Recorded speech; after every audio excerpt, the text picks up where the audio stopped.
সবাইকে বিশ্বাস করা ঠিক নয়, কারণ অতিরিক্ত বিশ্বাস অনেক সময় বড় বিপদ ডেকে আনে।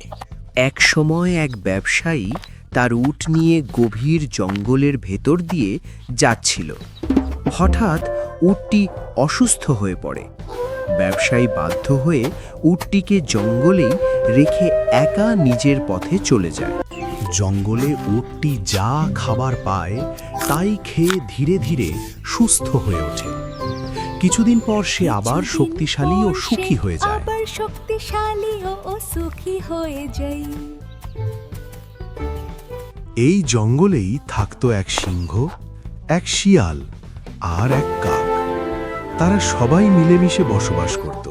তারা উটটির কথা জানতে পেরে তার কাছে আসে। উটটি তার পুরো গল্প শোনায়।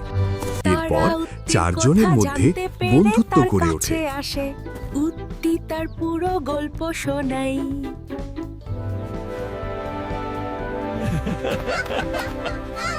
এরপর চারজনের মধ্যে বন্ধুত্ব গড়ে ওঠে।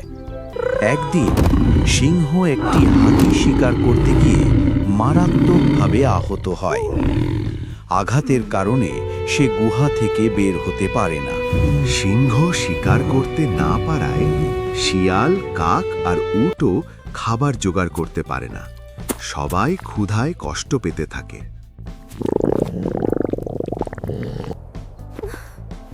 সবাই ক্ষুধায় কষ্ট পেতে থাকে।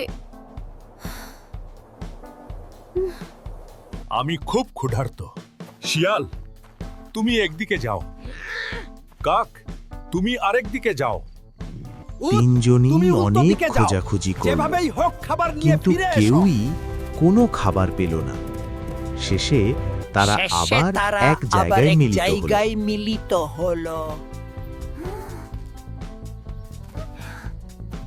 হে রাজা, আমি খাবার পাইনি। আমি নিজেকে আপনার খাবার হিসেবে দিতে পারি। না না, আমি যত, আমাকেই খেলে আপনার ক্ষুধা মিটবে। আমি সবচেয়ে বড়। আমাকে খেলে শুধু আপনার নয়, সবার ক্ষুধা মিটবে। আপনি চাইলে আমাকেই খাবেন।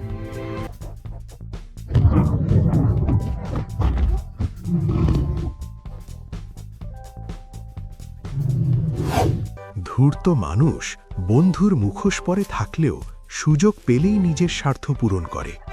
অন্ধভাবে কাউকে বিশ্বাস করলে অপ্রত্যাশিত বিপদের মুখোমুখি হতে হয়।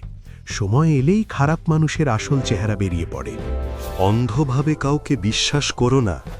বন্ধুরা, আজকের গল্পটি তোমাদের কাছে কেমন লাগলো? যদি গল্পটি তোমাদের কাছে ভালো লেগে থাকে আর যদি তোমরা চাও যে এরকম গল্প আমি আরও বানাই, তাহলে আমার চ্যানেল অবশ্যই সাবস্ক্রাইব করে দিবে, বেশি বেশি শেয়ার করবে আর লাইক করে দেবে। কিন্তু সবাই ভালো থেকো, বাই।